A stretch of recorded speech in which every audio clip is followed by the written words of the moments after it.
Síganos en nuestras redes sociales. En Twitter, @telediarios. En Facebook, Telediario S. Y en la señal internacional de Ecuador TV para Estados Unidos, a través del paquete latino de DirecTV en el canal 457. Y también vía streaming para el mundo por www.ecuadortv.es. Lunes 11 de marzo de 2019, muy buenos días amigos y amigas de todo el país. Estamos ya en Telediario para presentarles los hechos más destacados durante el fin de semana. Estos son nuestros titulares.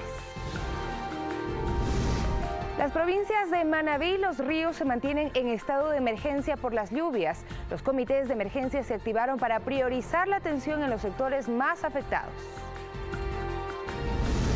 Ministros de Estado cierran filas para responder al expresidente Rafael Correa por sus acusaciones en contra del actual mandatario Lenín Moreno. A nivel nacional se cumplió el simulacro del proceso electoral previo a los comicios del próximo domingo 24 de marzo. La operación del sistema Biciquito en manos de la Agencia Metropolitana de Tránsito es ilegal. Conozca el pronunciamiento de la Procuraduría del municipio capitalino sobre este tema. En lo internacional, el gobierno de Etiopía confirmó que no hay sobrevivientes tras el accidente de un avión de Ethiopian Airlines con 157 personas a bordo.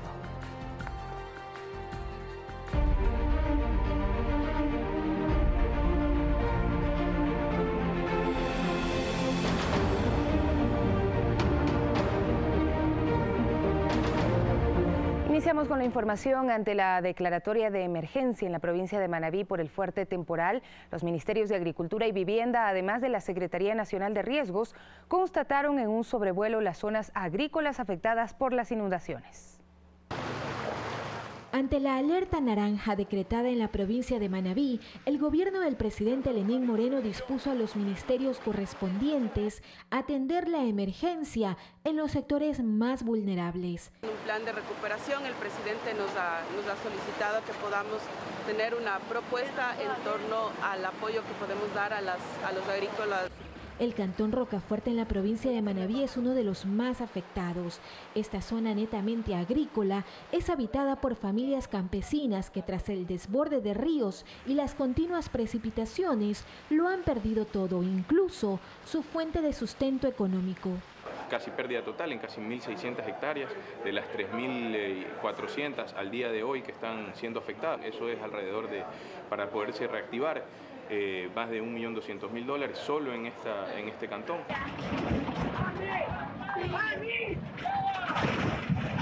Tan solo aquí se registran cerca de 2.000 afectados. 1.300 es el último dato que justamente nos reuníamos ahora para revisar.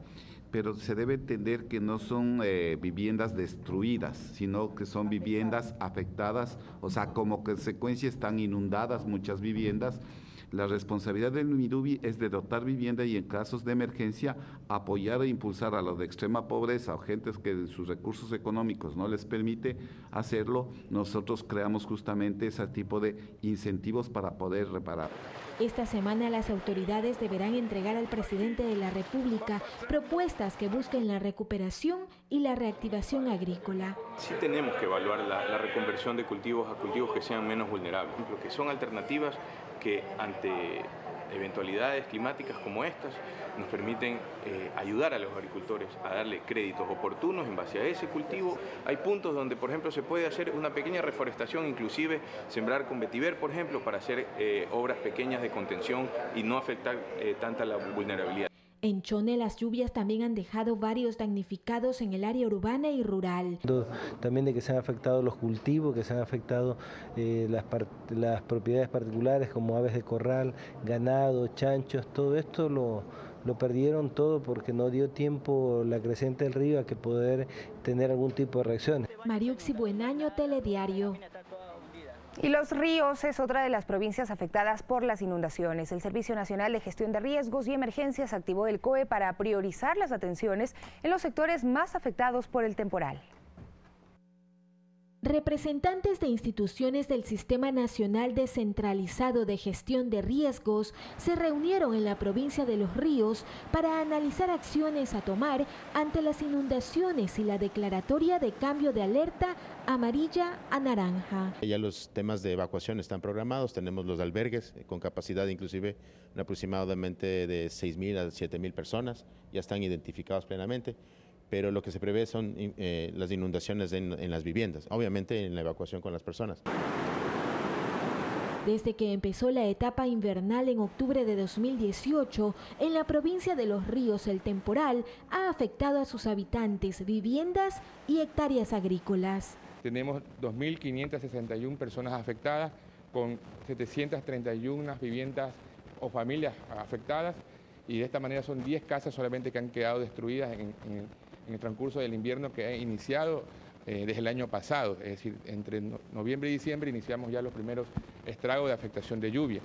En lo que es el tema de medios, vida y productividad, tenemos 4.056 hectáreas que han sido afectadas parcialmente, pero de estas 357 han sido con daño total, en la que tenemos reporte por parte de lo que es el MIPRO y Ministerio de Agricultura.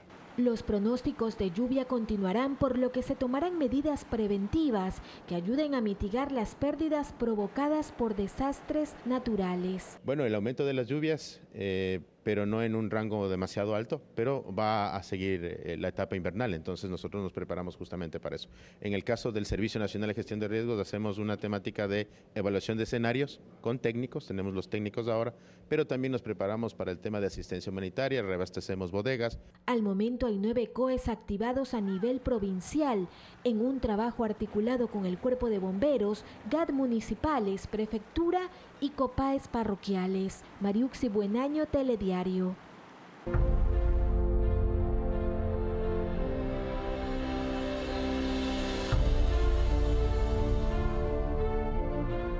Y en las 24 provincias del país se ejecutó el primer simulacro electoral previo a las elecciones seccionales del 24 de marzo. La presidenta del Consejo Nacional Electoral, Diana Tamain, participó de la actividad en Guayaquil y destacó puntos importantes en el desarrollo de la misma. Previo a los comicios de las elecciones seccionales 2019, el CNE puso a prueba en este simulacro sus procedimientos técnicos, operativos y logísticos. Tenemos juntas en el exterior y ellos también están participando. Al final de la jornada nosotros tendremos una evaluación de todo lo que ha sucedido a nivel nacional, y de aquello nosotros pondremos en conocimiento al departamento técnico, al departamento operativo e incluso administrativo para mirar las novedades y hacer los ajustes que fueren necesarios. Nosotros en Guayas participamos del simulacro también con el 30% de los recintos de transmisión y procesamiento de actas. Nosotros en total de la provincia tenemos 9.600 actas o juntas receptoras del voto en los diferentes cantones. Con su profesionalismo han logrado llevar a cabo cada uno de los hitos del proceso electoral, cumpliendo en el tiempo y en el espacio necesario. El Consejo Nacional Electoral dispuso para este simulacro del 50% de la operatividad, donde se evaluó el flujo de las actas de escrutinios, además de su traslado. Sobre el traslado, por ejemplo, de las actas con el acompañamiento de la policía, es fundamental seguir insistiendo para que las organizaciones políticas estén tranquilas, informar a las organizaciones políticas para, en el caso de impugnar o de haber inconsistencias de actas, será válido poder tomar la fotografía del acta pública que queda en la pared del recinto electoral. Para este 17 de marzo se llevará a cabo un segundo simulacro, donde estarán presentes los veedores internacionales, además de los veedores nacionales, Fuerzas Armadas y Policía Nacional, en la que se pondrá a prueba el 100% de la operatividad, para dejar todo listo para este 24 de marzo, donde los ecuatorianos acudiremos a las urnas. Carlos Burgos, Telediario. 6 de la mañana con 9 minutos, el Consejo Nacional Electoral sobrevoló zonas de difícil acceso en la provincia de Pastaza para constatar la infraestructura de los recintos electorales. El recorrido se efectuó a 2 semanas de los comicios. para garantizar la participación de los habitantes de las provincias de Morona, Santiago y Pastaza. El Consejo Nacional Electoral creó alrededor de 80 recintos electorales en zonas consideradas de difícil acceso. Así lo dio a conocer la titular del CNE, Diana Tamaint, durante su visita a la Amazonía. Ya no son 5 días de camino para acudir al día de la votación, sino solo 5 horas. Para ellos esto es bastante. En las zonas de Toñampari y Ninamarum, ubicadas en Pastaza, la titular del máximo organismo electoral encabezó un simulacro previo a las elecciones seccionales. Se efectuó la instalación de la Junta Receptora del Voto, el proceso de sufragio, conteo de votos, levantamiento de actas y embalaje para el envío a la Junta Provincial Electoral, con la custodia de los miembros de la fuerza pública. Los ciudadanos de las nacionales y el resto de las nacionales para que estén más cerca de la información, porque muchas veces nosotros hemos dicho que no hubo acercamiento de los ciudadanos, solamente fueron capacitados los miembros de Junta Receptora de Voto y los ciudadanos no conocían en el momento de elegir mismo, a veces no podían sufragar por desconocimiento, por eso hemos hecho ahora para que tengamos un acercamiento más en la parte de capacitación. Es por primera vez que están viniendo aquí a demostrar, no que sea la última, todas las veces queremos que ustedes vengan a participar y a acompañar. Además, se realizó un sobrevuelo en otros recintos para constatar cómo llegará el material electoral. El 12 de marzo inicia la distribución de los paquetes electorales por la Amazonía y todos los recintos de difícil acceso que también son en la costa ecuatoriana. De esta manera se ajusta el cronograma de actividades para los comicios del próximo 24 de marzo. Olga Velasco, Telediario. Y además se informa que la Organización de Estados Americanos, OEA, participará como observador en los próximos comicios del 24 de marzo. Para ello, el gobierno ecuatoriano otorgó una visa de cortesía a la misión electoral, misma que tendrá 8 privilegios e inmunidades, según el acuerdo suscrito entre la Secretaría General de la OEA y Ecuador. Entre ellas está la inmunidad contra detención o arresto personal, contra todo procedimiento judicial respecto de sus actos y expresiones emitidas en el desempeño de sus funciones, con el fin de salvaguardar su independencia en el ejercicio de sus funciones y no para beneficio personal ni político. El acuerdo está en vigencia desde el pasado 6 de marzo hasta que la misión concluya sus labores en el país. Revisamos información en otro ámbito. La fiscal general emitió un dictamen acusatorio en contra de 4 personas procesadas por el presunto delito de peculado, entre ellas el exsecretario de Comunicación Fernando Alvarado. La jueza Silvia Sánchez dará a conocer en los próximos días si los llamará a juicio o no.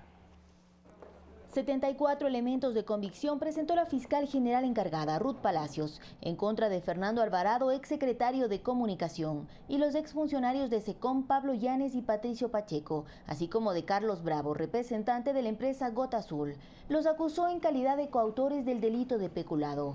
Las investigaciones se fundamentan en un informe de la Contraloría en el que se efectuó un examen especial a los gastos de la Secretaría Nacional de Comunicación en la ejecución, producción y montaje de los enlaces ciudadanos entre junio de 2013 y mayo de 2017. Según Fiscalía, la contratación de Víctor Enríquez Sarango entre mayo y diciembre de 2014 fue bajo la figura de servicios técnicos especializados audiovisuales para la elaboración de productos comunicacionales para ser utilizados en los enlaces ciudadanos, sin que se establezcan términos de referencia en los que se especifique el perfil profesional y la metodología de trabajo. Contrato que le costó al Estado $12.000 más IVA. Además, la fiscal se refirió a la productora Gota Azul, empresa que tuvo contratos con la SECOM en la administración de Alvarado por un monto de $189.000 para la producción y postproducción de documentales y cadenas. Esta empresa se habría apropiado de los productos entregados por el proveedor Víctor Enríquez Sarango, facturando por cada uno y demostrando así una duplicidad de insumos. Argumentos que fueron rechazados por los abogados de la defensa. Eso no es peculado y se equivoca, porque el hecho de que la SECOM le dé insumos a una productora para que haga una producción no significa que hay un desfalco al Estado, al contrario, se le está dando utilidad a ciertos documentos para que sean utilizados para la productora en un producto final audiovisual de comunicación a la sociedad. La jueza Silvia Sánchez analizará los elementos presentados por las partes y fijará una nueva fecha y hora para dar su dictamen, donde se conocerá si llama o no a juicio a los 4 procesados. Olga Velasco, Telediario. Y las constantes acusaciones del expresidente Rafael Correa contra el presidente Lenín Moreno provocaron que los miembros del gabinete cierren filas en torno al actual mandatario. El expresidente Rafael Correa denunció este fin de semana supuestos actos de corrupción que involucran al primer mandatario, los que fueron replicados en redes sociales por sus aliados. En reacción a las constantes acusaciones, los ministros de Estado también participaron activamente en las redes sociales y convirtieron en tendencia el hashtag Correa delincuente prófugo. Entre muestras de apoyo, los encargados de las carteras de Estado sacaron extractos desde sus portafolios relacionados a los diferentes actos de corrupción cometidos por el correísmo, como por ejemplo, el ministro de Energía y Recursos Renovables, Carlos Pérez, destacó el sobreprecio y la falta de planificación para el sector de las refinerías. La ministra Paula Romo le refrescó la memoria con denuncias de espionaje, secuestro internacional, concusión, cohecho y peculado. El secretario particular del presidente lo acusó de recurrir a las mentiras para no enfrentar a la justicia por la corrupción y el despilfarro durante su década de gobernanza. El ministro de Educación Milton Luna bautizó como escuelas del infierno a las del milenio, en especial las que están en la costa, que no cuentan con la infraestructura necesaria para ejercer la enseñanza. El subsecretario de Acción Política, Iván Granda, quien ahora es el encargado de investigar los 10 años de corruptela, parecería tener la lista más larga. Le pidió cuentas por los fallidos helicópteros Druv, Caso Gabela, Balda, Fausto Valdivieso, Ramiro González, Odebrecht, radares chinos, refinerías, proyectos Pascuales Cuenca, OAS, ahora en la mira de la Comisión Internacional. Norman Ray, quien preside el Consejo de Gobierno de Galápagos, pidió al presidente que nada los distraiga, que aún queda mucho por hacer por Ecuador y su gente. El secretario de Comunicación Andrés Michelena calificó al gobierno de Correa de mediocre, que difama al presidente, que con 2 años en el poder le ha tocado reconstruir lo que él destruyó en 10. Y es que en los últimos días el expresidente Correa también ha calificado a la prensa de ser cómplice de la corrupción por guardar silencio ante denuncias que aún no tiene pruebas contundentes. La periodista María Josefa Coronel prefirió preguntar a sus seguidores en Twitter cuál de todos estos delitos creen que fue el peor.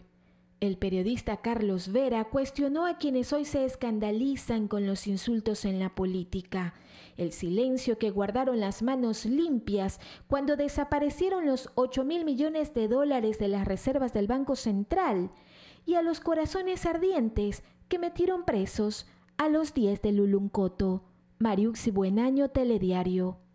6 de la mañana con 18 minutos, pasamos a información de carácter económico. El Instituto de Estadísticas y Censos publicó las cifras de la inflación a febrero de 2019, que fue del menos 0.23% respecto de la registrada en el mes anterior.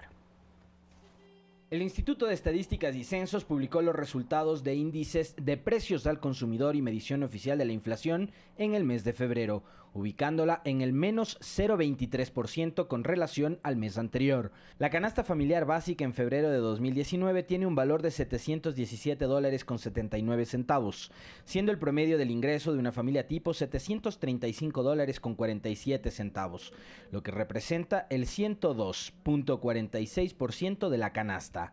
En tanto que la inflación anual en febrero de 2019 fue de 0.16%, en el mes anterior fue de 0.54% y la de febrero de 2018 se ubicó en menos 0.14%. Por divisiones de consumo, los productos que más incidencia de la inflación experimentaron son transporte, recreación y cultura, alimentos y bebidas no alcohólicas. Alexis Moncayo, Telediario. Y de los $978 millones que el Banco Mundial entregará a Ecuador en este 2019, el organismo internacional entregará hasta este mes de abril los primeros 350 millones para el financiamiento de los proyectos sociales. El Banco Mundial es una de las 7 entidades financieras internacionales que han expresado su apoyo al denominado Plan de Prosperidad Gubernamental. Esta entidad comprometió su apoyo en 1.744 millones de dólares. De ese monto, Ecuador espera para este año 978 millones. Máximo hasta el mes de abril hará una primera entrega de 350 millones de dólares que cubrirán básicamente necesidades de financiamiento de proyectos sociales. Adicionalmente, también hemos dialogado temas importantes que tienen que ver con reformas estructurales para modernizar la economía del país, para ampliar las oportunidades de alianza público-privadas, para mejorar la capacidad de negocios para los pequeños emprendimientos. De acuerdo al cronograma anunciado por el Frente Económico, para el 2020 el Banco Mundial entregará al país 643 millones y en el 2021 141 millones. El Banco Mundial está acompañando al gobierno con un programa bastante fuerte en apoyo de todos los esfuerzos del gobierno en reformas económicas y sociales. En este plan de cooperación crediticia internacional, el FMI aportará con 4.209 millones, el Banco de Desarrollo de América Latina 1.800 millones, el Banco Mundial 1.744, el Banco Interamericano de Desarrollo BID 1.717 millones, el Banco Europeo de Inversiones 379, el Fondo Latinoamericano de Reservas 280 millones y la Agencia Francesa de Desarrollo 150 millones de dólares. Javier Ceballos, Telediario.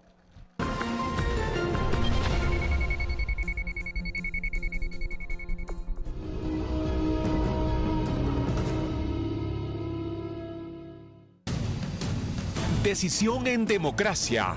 Este 24 de marzo, en todo el país, elegiremos alcaldes, prefectos y viceprefectos, concejales urbanos y rurales y vocales de las juntas parroquiales. Además, a los 7 consejeros del Consejo de Participación Ciudadana y Control Social. En el cantón La Maná, provincia de Cotopaxi, se instalarán 120 juntas electorales para que 38.197 votantes acudan a elegir un alcalde o alcaldesa y 5 concejalías. La Maná, tú eliges, tú decides, tú cuentas. 24 de marzo, elecciones seccionales Ecuador 2019. CNE, confianza y participación en democracia.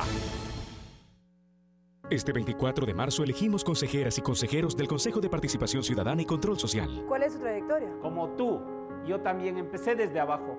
Ahora soy abogado y dirigente comprometido contra los abusos del poder. ¿Cuál es su propuesta? Promover iniciativas ciudadanas, proteger el trabajo autónomo, no al decomiso de las herramientas de trabajo. Tu participación es la solución. Si Jaime Chuchilán es tu voz, vota por él este 24 de marzo y hazte escuchar. Decisión en democracia. Este 24 de marzo, en todo el país, elegiremos alcaldes, prefectos y viceprefectos, concejales urbanos y rurales y vocales de las juntas parroquiales. Además, a los 7 consejeros del Consejo de Participación Ciudadana y Control Social. En el cantón Sicchos, provincia de Cotopaxi, se instalarán 60 juntas electorales para que 18.141 votantes acudan a elegir un alcalde o alcaldesa y 5 concejalías.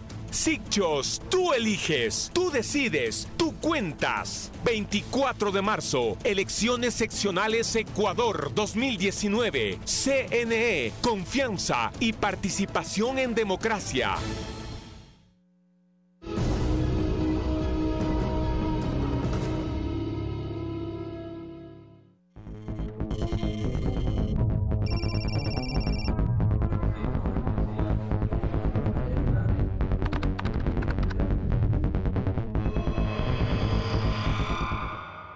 Y según la Procuraduría Metropolitana del municipio de Quito, es ilegal que la Agencia Metropolitana de Tránsito opere el sistema de bicicleta pública. Esto mientras los usuarios piden mayor mantenimiento de las unidades. En la actualidad solo operan 393 bicicletas de las 1.320 que eran parte del servicio.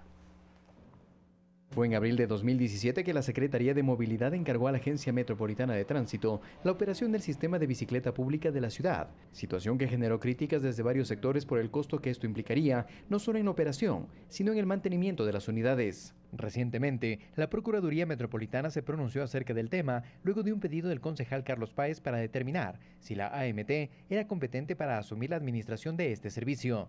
El criterio entregado por Gianni Frixone, procurador metropolitano encargado, menciona lo siguiente en su parte medular. Es criterio de esta Procuraduría Metropolitana que no es legal considerar que a través de la resolución número SM-007-2017 de 21 de abril de 2017 de la Secretaría de Movilidad se encargue a la Agencia Metropolitana de Tránsito la administración y operación del sistema de bicicleta pública en el distrito. Situación que para el concejal Páez es una muestra de las malas decisiones que se han adoptado en esta administración municipal. Es antitécnico y además es carísimo y esto sigue en pie. Si tomamos en cuenta las unidades que fueron adquiridas desde el inicio de la operación del sistema, este debería contar con 1.320 bicicletas entre convencionales y eléctricas. De estas, AMT recibió 613 de la Secretaría de Movilidad y en la actualidad solo operan 393, es decir, el 30.80% de las unidades de la flota original con las que inició el servicio de bicicleta pública. Recordemos que en febrero del 2018 se denunció el extravío de 518 unidades de 1.320 bicicletas, con las que debía contar el sistema en ese momento. La Secretaría de Movilidad indicó que se aplicaría el seguro para recuperar el monto invertido. No obstante, la compañía no dio paso al reclamo por haberse presentado de manera extemporánea. Karina Durán, usuaria de la bicicleta pública desde hace 4 meses, manifestó que el sistema es una buena iniciativa para movilizarse en el hipercentro de la ciudad, pero la falta de mantenimiento de las unidades convencionales y la no inclusión de las unidades eléctricas ahora afecta a la calidad del servicio. Porque varias de las bicicletas están ya zafadas aquí, la canasta, el asiento no asegura bien, los frenos hay veces no funcionan. Criterio similar tiene Jorge Comina. Él ha utilizado el sistema durante 6 años y contó que en los últimos meses no ha visto ninguna bicicleta eléctrica ni tampoco se ha cumplido con el ofrecimiento de extender la ruta al sur de la ciudad. Les manejé unas 2 ocasiones, pero desaparecieron, no sé qué pasó. ¿Desde hace cuánto no las ves? Ya va a ser como unos 9 meses que no los he visto ya. La iniciativa Biciquito para representantes de los colectivos que promueven el uso de la bicicleta se ha ido deteriorando y con ello se ha perdido una oportunidad importante para promover su uso. Pero está totalmente desperdiciado y precarizado además, porque no se ve una movilización digna con estas bicicletas. No se ve señalización, ni señalización horizontal, ni señalización vertical. No se ve una red de ciclovías que una distintos puntos de la ciudad. Para nosotros es importante que el manejo de la bicicleta sea técnico. Es decir, que haya personas que realmente conocen, investigan, saben cómo se maneja, no solamente se cubra un hueco, que ahora lo está haciendo la AMT. Según María José Corral, directora de Seguridad Vial encargada, diariamente se distribuyen 80 bicicletas eléctricas a las estaciones para su uso. Como podemos ver en la parte de atrás, son las 100 bicicletas que están al tanto para el mantenimiento correctivo, de las cuales 113, como les indico, están aquí para reserva, para el rebalanceo. Sin embargo, días antes de la entrevista, en un recorrido a varias estaciones, el equipo de los medios públicos no pudo encontrar ninguna de las unidades eléctricas operando en el sistema. La gran mayoría de ellas están guardadas, algunas dañadas porque no existen unas lógicas de mantenimiento preventivo y correctivo. En el 2018 se firmó un contrato para el mantenimiento de estas unidades por $109,000. El mismo ya terminó y en la actualidad la AMT está a la espera de un nuevo contrato. Según la funcionaria, el clima también afecta la distribución de estas unidades. Carlos Flores, Telediario. Y el Ministerio de Inclusión Económica y Social trabajará en los instrumentos y mecanismos para la entrega de bonos a menores de edad que queden en la orfandad a causa de femicidios. En el país, aproximadamente cada 4 días muere una mujer víctima de este delito. Juan Carlos Moromenacho nos cuenta que su sobrina de 9 años de edad quedó en la orfandad en 2017 a causa del femicidio de su madre. Su progenitor enfrenta una condena de 26 años. Es muy doloroso por parte de mi sobrina verle cómo sufre, el ver que no duerme, a veces abraza un cuadro de la mamá para dormir abrazado. La niña está a cargo de mi hermana, de Carla y de mi mamá.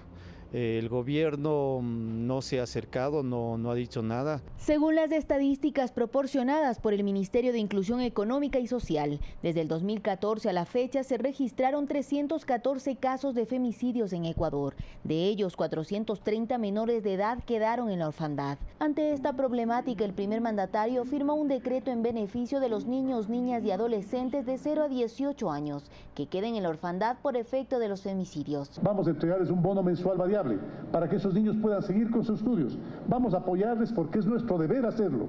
Además, la CENESID incrementará las becas para mujeres que han sufrido violencia. La viceministra de Inclusión Económica y Social, Soledad Vela, detalla que los beneficiados serán a partir de la suscripción de este decreto, es decir, desde el pasado 8 de marzo.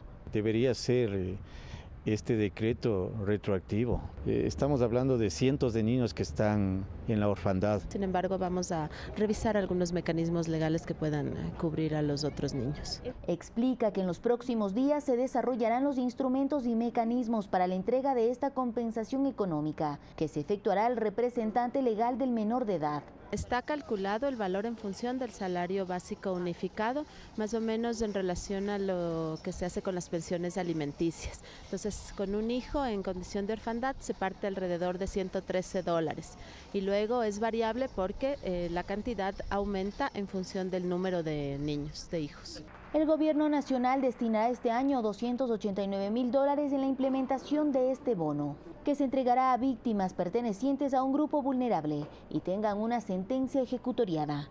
Olga Velasco, Telediario. Y este fin de semana en Quito se efectuaron varias actividades a propósito del Día Internacional de la Mujer. Una de ellas fue el incentivo de la práctica de deportes como defensa personal. Haz que el mundo te escuche. Así se denomina la campaña que impulsa una cadena internacional de marca deportiva, con el objetivo de promover el ejercicio o algún tipo de actividad física en la mujer, sin importar su edad ni ocupación. Generar espacios donde la mujer pueda desarrollar ese potencial que tienen a través del deporte. Las mujeres somos fuertes, las mujeres tenemos sueños y las mujeres tenemos todo para cumplir. María del Carmen Romero nos cuenta su rutina diaria entre el trabajo y casa. Destaca siempre la necesidad de practicar algún deporte. Yo me levanto a las 5 de la mañana, trato de hacer 45 minutos de yoga en la mañana y en la noche tipo 11 de la noche. Trabajo en un negocio de 8 a 5. Tengo un emprendimiento que lo hago más o menos de 7 a 11 de la noche y el tiempo que debemos darnos para nosotros, para querernos, es muy importante y estos eventos nos ayudan. Durante este mes se efectuarán varios eventos para fomentar el empoderamiento de la mujer en todo tipo de actividades deportivas.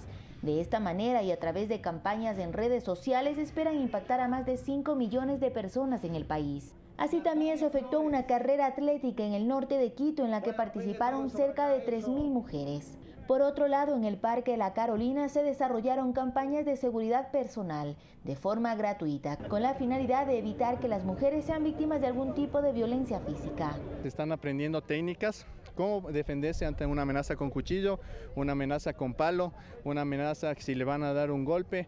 Iniciativas que se efectuaron en el marco del Día Internacional de la Mujer. Olga Velasco, Telediario. Y el Hospital Especializado San Juan de Dios, ubicado en el Valle de los Chillos, conmemoró sus 52 años de servicio en el país con ayuda a la comunidad. Durante este fin de semana se brindó atención médica a menores de edad y adultos mayores quienes fueron evaluados por especialistas. Además, se entregó medicinas a la ciudadanía de forma gratuita. Esta organización internacional sin fines de lucro también brinda alimentación y estancia a personas indigentes en el albergue que lleva el mismo nombre.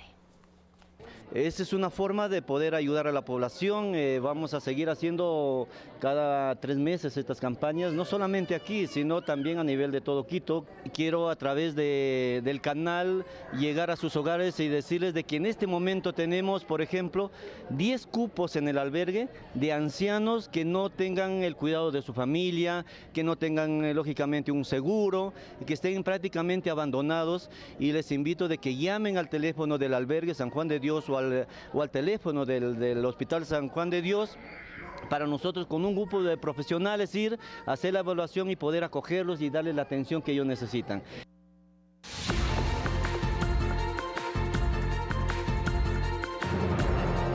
Y en las noticias del mundo, Juan Guaidó, quien se proclamó presidente interino de Venezuela, afirmó que pedirá la declaratoria de emergencia a la Asamblea tras el apagón masivo que sufrió el país. En una rueda de prensa, Juan Guaidó confirmó el número de muertos que dejó el apagón, que ya completa casi 70 horas en la mayoría del país. 17 asesinatos, no puedo llamarle muerto a esto. Desde el jueves en la tarde. Desde el viernes al momento. Hay 15.000 pacientes renales en riesgo directo. Los pacientes que necesitan insulina. Sin embargo, en redes sociales, activistas afirman que podrían ser más de 40 los fallecidos, muchos de ellos pacientes de diálisis. Debido al apagón también se afectó el suministro de agua y las comunicaciones son complicadas, pues las operadoras no funcionan en diversas zonas del territorio nacional, incluida Caracas. Frente a ello, Guaidó hizo un anuncio. Voy a solicitar a la Asamblea el día de mañana decretar estado de alarma nacional. Esta catástrofe debemos atenderla de inmediato. Para Nicolás Maduro, la crisis, a la que ahora se suma el apagón que no fue superado hasta el momento en el 100% del territorio, responde a una conspiración internacional. Liberándonos de todos los mecanismos de sabotaje cibernético, electromagnético y físico. El pueblo debe tener conciencia de quienes les sabotean el servicio eléctrico y quienes trabajamos para que ustedes en sus casas tengan su servicio eléctrico seguro, estable. El régimen repite esta afirmación mientras el gobierno de Estados Unidos aseguró que la situación actual responde a lo que llaman la incompetencia del gobierno de Maduro. El corte de energía en toda Venezuela es un recordatorio de que la infraestructura del país, que una vez fue bastante sofisticada, ha sido saqueada y abandonada bajo el régimen de Maduro. La situación en el país sudamericano mantiene atenta a la comunidad internacional, que en su mayoría descarta la opción de una intervención militar. Descreo de la fuerza, descreo de la violencia, descreo de la intervención militar para resolver cualquier conflicto. Solo provoca muerte, caos, destrucción. Fernanda Vera, Telediario. Hay luto en Etiopía. Más de 150 personas perdieron la vida en un accidente aéreo. Víctimas de diferentes nacionalidades, entre las que se cuentan funcionarios de la Organización de Naciones Unidas, fueron confirmadas. Las 157 personas de 33 nacionalidades distintas que iban a bordo de un avión de la compañía Ethiopian Airlines que viajaba de Addis Abeba en Etiopía a Nairobi en Kenia murieron al estrellarse el aparato pocos minutos después de despegar, según informó un portavoz de la aerolínea. El avión, un Boeing 737 MAX con poco más de 4 meses de antigüedad, viajaba con 149 pasajeros y 8 tripulantes. En una rueda de prensa, el consejero delegado de la compañía indicó que entre los fallecidos figuran, entre otros, 32 kenianos, 9 etíopes, 18 canadienses, 8 italianos, 8 chinos, 8 estadounidenses, 7 británicos, 7 franceses, 6 egipcios y que 4 viajaban con pasaporte de las Naciones Unidas.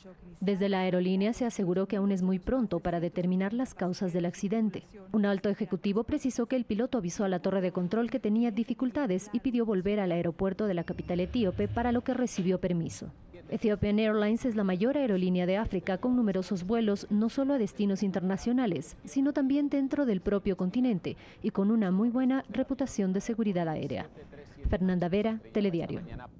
Gracias a ustedes, amigas y amigos, por acompañarnos a partir de este momento. Hoy estarán con nosotros Salim Saidán, abogado, docente de la Universidad Católica de Quito, para analizar los avances en el concurso de méritos y oposición para un nuevo fiscal general y además las calificaciones alcanzadas por los postulantes. Vamos a analizar el proceso, vamos a analizar los cuestionamientos hasta ahora expresados y también la marcha y expectativas en el sector de la justicia. Jorge Calderón, presidente de la Federación Nacional de Operadoras de Transporte de Taxis del Ecuador.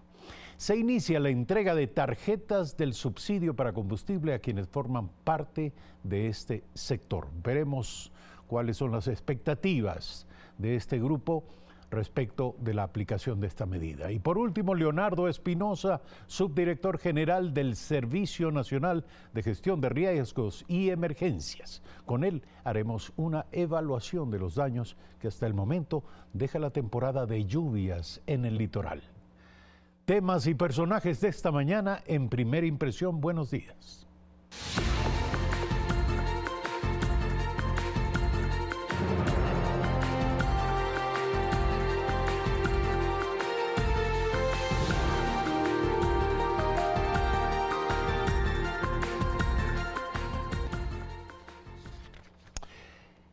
Son las 6 de la mañana con 56 minutos y les agradecemos a partir de este momento por acompañarnos. Tenemos esta mañana a Salim Saidán, abogado, magíster en Derecho Constitucional por la Universidad Andina Simón Bolívar. Con él estaremos analizando lo que será materia de la próxima nota, el concurso público de méritos y oposición para la designación de la primera autoridad de la Fiscalía General del Estado. Entró ya en su fase final. Diana Salazar, directora de la Unidad de Análisis Financiero UAFE, se mantiene hasta este momento como la mejor puntuada en este proceso. La doctora en jurisprudencia Diana Salazar se mantiene en lo más alto de la lista de aspirantes a primera autoridad de la Fiscalía General del Estado. Tras hacerse públicos el pasado jueves 7 los resultados de las audiencias orales, se determinó que la actual directora de la Unidad de Análisis Financiero tiene una puntuación de 88,17. Le siguen en su orden Mer Benavides con 85,17, Javier Bosques con 78,84 puntos, Jorge Ballesteros con 78,67 puntos y Juan Bisueta con 75,66. Una vez conocidos los resultados de esta fase, los postulantes hicieron uso del recurso de revisión en un término de 2 días y una vez que se resuelva se prevé la convocatoria a una etapa de impugnación ciudadana.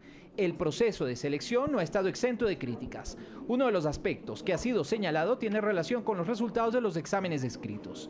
El mayor puntaje alcanzado sobre 20 fue 15, que le correspondieron al aspirante Javier Bosques. Diana Salazar se ubicó en esa prueba en el puesto 13 entre 17 postulantes, con 10 puntos sobre 20. Las audiencias orales, valoradas sobre 30 puntos, también fueron motivo de señalamientos. Allí Salazar alcanzó un promedio de 28,17 puntos, lo que le valió subir al primer puesto de los aspirantes. Los consejeros Trujillo, Dávila y Hernández le otorgaron la calificación perfecta, 30 puntos, mientras que Eduardo Mendoza le otorgó 29, Luis Macas 26 y Javier Zavala 24 puntos. La consejera Miriam Félix no calificó. A Salazar también se le otorgó un punto adicional por pertenecer al pueblo afroecuatoriano en concordancia con el mandato para el concurso público. Néstor Aguilera, Telediario. Como lo anticipamos, nuestro invitado en esta mañana, Salim Saidán, abogado, buen día, gracias por estar aquí. ¿Cuáles son las expectativas en torno a este proceso y cómo califica usted las diferencias? En este momento ya hay algunos cuestionamientos por parte de candidatos que también han sido sometidos a esta prueba, pero me refiero a la diferencia cualitativa entre la prueba oral y la prueba escrita y sus valoraciones. Buen día. Buen día, Eduardo, gracias por su invitación, un saludo también a los televidentes.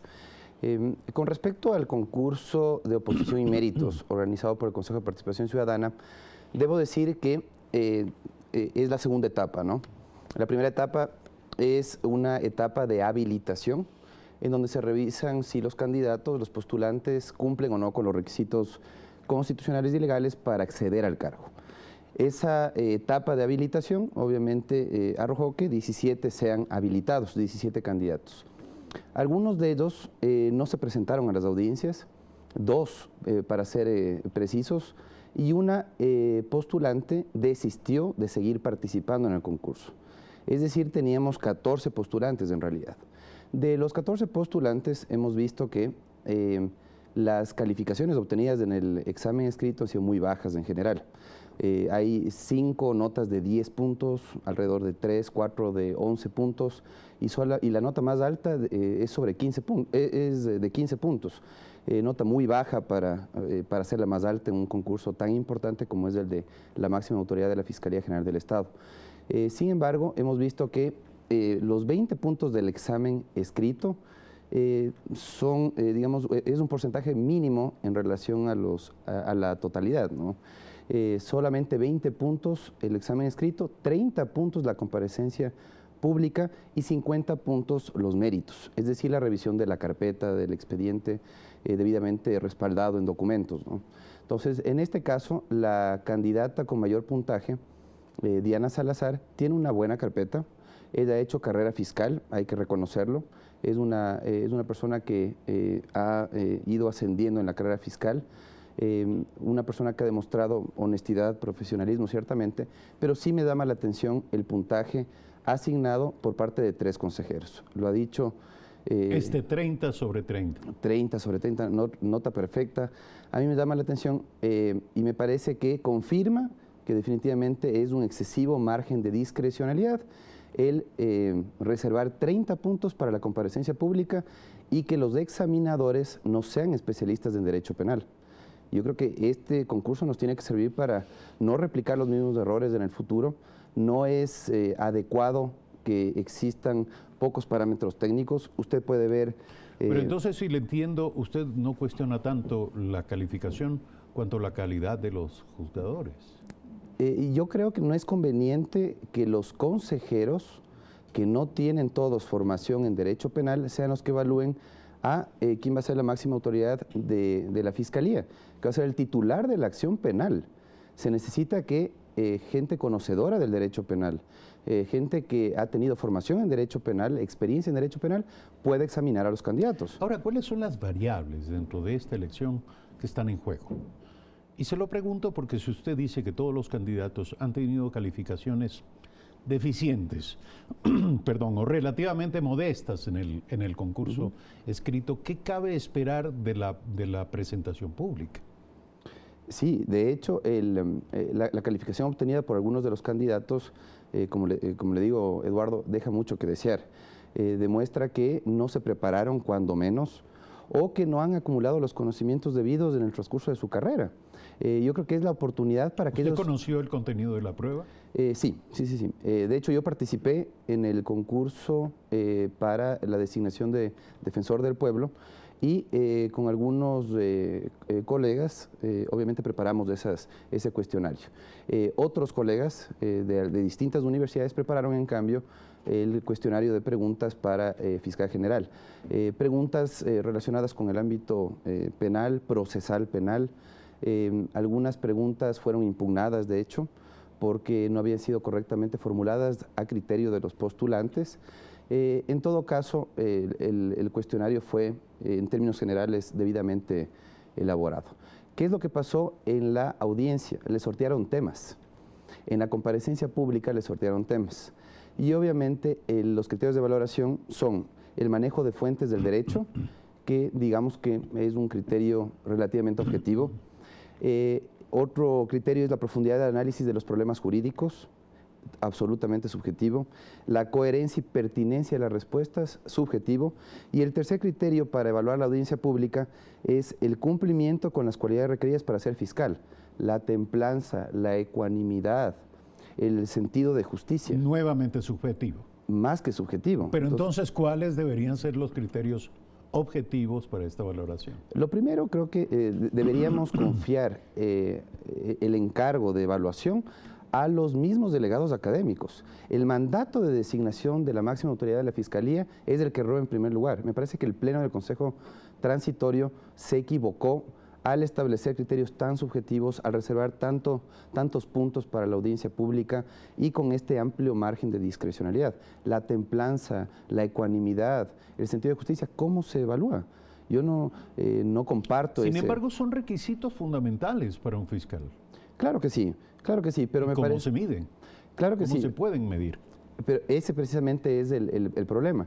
Si es que yo defino, por ejemplo, la coherencia de una manera tautológica en el propio mandato, difícilmente van a tener un margen de apreciación lo más objetivo posible los consejeros. Y eso se aprecia en los puntajes asignados. Si usted revisa los puntajes asignados, tiene notas, en el caso del doctor Trujillo, el presidente del Consejo Transitorio, él a un candidato le asigna el puntaje de 11, de 10, de 12, de 15, de 16 y a una candidata el puntaje de 30. El siguiente mayor puntaje que asigna el doctor Trujillo es de 28 puntos al candidato José de la Gasca, pero puntajes muy bajos, y llama la atención que un puntaje perfecto sea asignado a una postulante. Más allá de que yo comparta... Nuevamente le consulto, si estos indicadores de valoración están llenos de subjetividad, son excesivamente discrecionales, ¿usted cuáles hubiera propuesto? Yo creo que el puntaje asignado a la prueba escrita tenía que ser mayor. Tenía que ser de 30 o 40 puntos. Un examen con preguntas de opción múltiple apegadas o basadas en el marco jurídico de actuación de lo que va a ser el fiscal general, habría sido interesante tener. De hecho, yo creo que los delegados académicos que participamos en los distintos concursos que se han desarrollado en estas últimas semanas, hemos tenido el debido cuidado de respaldar las preguntas en el Código Orgánico de la Función Judicial en el caso de la Fiscalía, en la Constitución de la República, en el marco jurídico de actuación del fiscal. Entonces, esa es la manera de asegurar objetividad y reducir el margen de discrecionalidad. El asignar a una audiencia pública tanto valor, 30 puntos, y el confiarle la evaluación a personas que no tienen conocimiento en derecho penal, salvo el doctor Zavala Egas, que es el único penalista que conforma el Consejo Transitorio, sí deja mucho que desear. Mire, por ejemplo, Eduardo, usted tiene a Pablo Dávila, Julio César Trujillo como abogados también que integran el Consejo Transitorio, pero no son especialistas en derecho penal. El doctor Javier Zavala Egas era el único especialista en derecho penal. El general Hernández no tiene conocimiento en derecho, menos en derecho penal. Javier Zavala, a quien usted atribuye sí condiciones para ser un juzgador en esta materia, le asignó 24 puntos, no 30, 6 menos, ciertamente, que podrían no ser finalmente determinantes a la hora de sumar todos los puntos que en este momento han calificado a los 14 participantes. Le quiero preguntar, ¿qué opina usted de Diana Salazar, de los 3 primeros? Le voy a pedir opinión sobre ellos. Diana Salazar, Merck Benavides y Javier Bosques. Bueno, profesionales que acreditan amplia experiencia en el ámbito de la Fiscalía, ciertamente conocen el manejo de la institución, tienen una trayectoria, conocimientos adquiridos en materia penal. Sin embargo, yo creo que sí se ha notado obviamente una diferencia en el desempeño de la audiencia pública. También eso responde a que ha existido una distribución de temas en donde obviamente hay algunos que han tenido la oportunidad de desarrollar con amplitud los temas porque han sido temas de su especialidad y otros temas rigurosamente técnicamente planteados. Sí, me parece que ¿usted cree que en ello intervino el azar también, no? Sí, también. En eso sí, yo creo que no podemos hacer mayor cuestionamiento porque obviamente han existido algunos criterios. Mire, por ejemplo, en el caso de Diana Salazar, a ella le ha correspondido abordar el tema relacionado con la cooperación, el crimen organizado. La cooperación eficaz. La cooperación eficaz en el ámbito del crimen organizado, la investigación del crimen organizado. Al doctor Benavides le correspondió, él me parece que fue uno de los primeros en ser evaluados, le ha correspondido los elementos del delito de trata de personas. Entonces, más allá de los temas... ¿No está usted de acuerdo con que este mecanismo de azar? Yo creo... De que se jugaran la suerte de qué tema le correspondía a cada uno. En la audiencia pública no sé si es... ¿O cree usted que este no es un procedimiento idóneo, confiable? Yo creo que hay que asegurar equidad.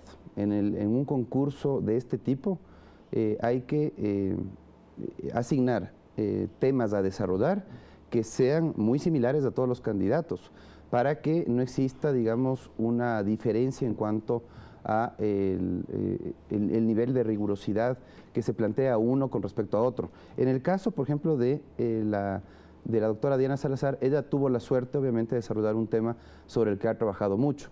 Ella justamente coordinó la unidad relacionada con la investigación de los delitos relacionados con los actos de corrupción y crimen organizado. Entonces, obviamente, era de esperarse que la candidata iba a demostrar toda la experiencia adquirida en el ámbito de la Fiscalía con respecto a la investigación de estos asuntos. Más allá de las observaciones que usted hace al procedimiento, yo le quiero preguntar, entre, digamos, un grupo, quizá los 8 primeros candidatos, o los 6 que finalmente terminarían siendo... Los 5. O los 5, sí. Disculpe, que finalmente terminarían siendo el grupo final de selección. ¿Usted cree que entre ellos hay un buen profesional y un buen candidato para convertirse en fiscal? ¿Candidato o candidata? Insisto en mi apreciación. Diana Salazar tiene una trayectoria importante. Yo la considero una buena profesional, una buena penalista. Sin embargo, me parece que el nivel en términos generales de los candidatos dejó mucho que desear. Y personas además con vínculos políticos. Era ya... ¿A quién se refiere? Habían varios candidatos que se decía que podían tener vínculos, por ejemplo, con el correísmo, como es el caso del doctor Blum, que había obviamente tenido ya una actuación totalmente reprochable. Me parece que en el caso El Universo y otros casos más, en el desempeño de sus funciones como juez. Entonces, yo creo que es importante. ¿Y esto debía ser juzgado por la comisión calificadora? La independencia es fundamental. La independencia, el que se pueda acreditar independencia, probidad en el desarrollo del proceso es fundamental. Y de hecho ahora la fase que viene, que es la de abrir la posibilidad para que los postulantes interpongan recursos de revisión, la posibilidad de que los ciudadanos presenten una impugnación, va a ser importante porque ahí se va a revisar si es que le faltaban requisitos constitucionales o legales a uno de los candidatos. Si los 5 candidatos que ahora se sometan a la impugnación ciudadana son observados por la ciudadanía por no haber cumplido ciertos requisitos o haber omitido cierto tipo de información al momento de presentar su carpeta y los respaldos documentales, pues tendrán que ser revisados los puntajes, obviamente. Para eso, obviamente, se pide a la ciudadanía que sustente muy bien su impugnación. Es responsabilidad del ciudadano que participe en la impugnación que sustente adecuadamente con documentos la impugnación, que no sea un juego político en donde actores políticos que respaldaban a ciertos candidatos... Eso es casi inevitable, si me permite. Sí. ¿Usted cree que no se van a expresar a través de determinados actores de opinión las tendencias políticas que están detrás de este tema? Seguramente, habían varios actores políticos. No puede haber nada más político en este momento que la designación de fiscal. Sí, y es penosa la actuación que han demostrado algunos actores políticos. Mire, por ejemplo, el pronunciamiento del presidente de la República dice: ¿cómo es posible que una candidata que ha obtenido tan baja nota en la prueba escrita esté entre las mejor puntuadas? Esa nota debía derivar en su descalificación.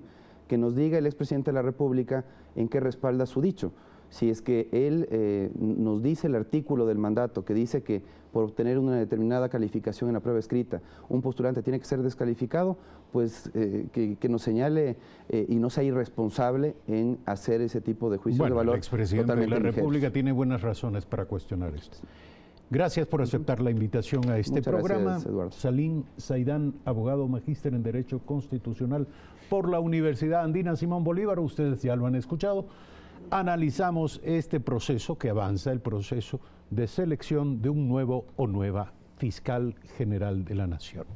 Hacemos un brevísimo corte. Al regresar, Jorge Calderón, presidente de la Federación Nacional de Operadoras de Transporte en Taxis del Ecuador, Fedotaxis. Ya volvemos.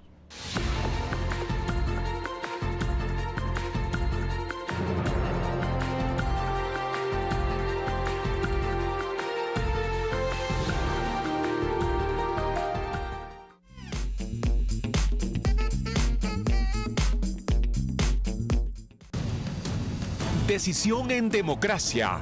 Este 24 de marzo, en todo el país, elegiremos alcaldes, prefectos y viceprefectos, concejales urbanos y rurales y vocales de las juntas parroquiales. Además, a los 7 consejeros del Consejo de Participación Ciudadana y Control Social. En el cantón Isabela, provincia de Galápagos, se instalarán 9 juntas electorales para que 2.133 votantes acudan a elegir un alcalde o alcaldesa y 5 concejalías. Isabela, tú eliges, tú decides, tú cuentas. 24 de marzo, elecciones seccionales Ecuador 2019. CNE, confianza y participación en democracia.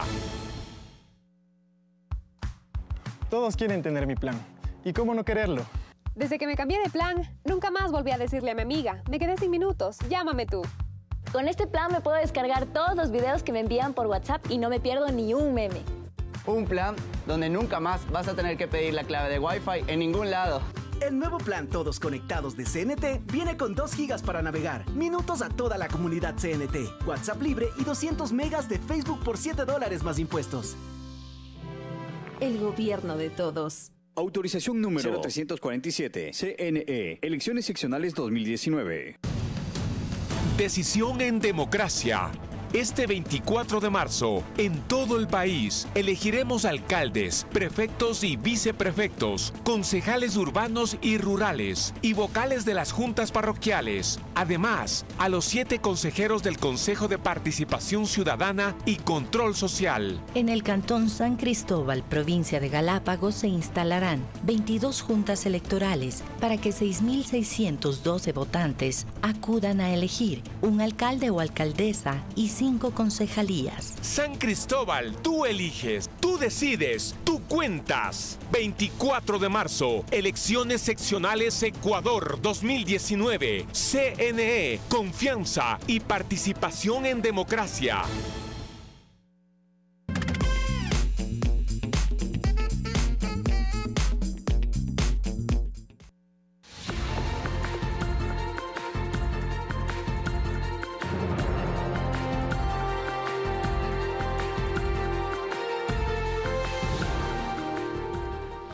Continuamos con lo anunciado. Taxis de Cuenca comenzaron a recibir las tarjetas de compensación para adquirir el combustible con el precio subsidiado de $1.48.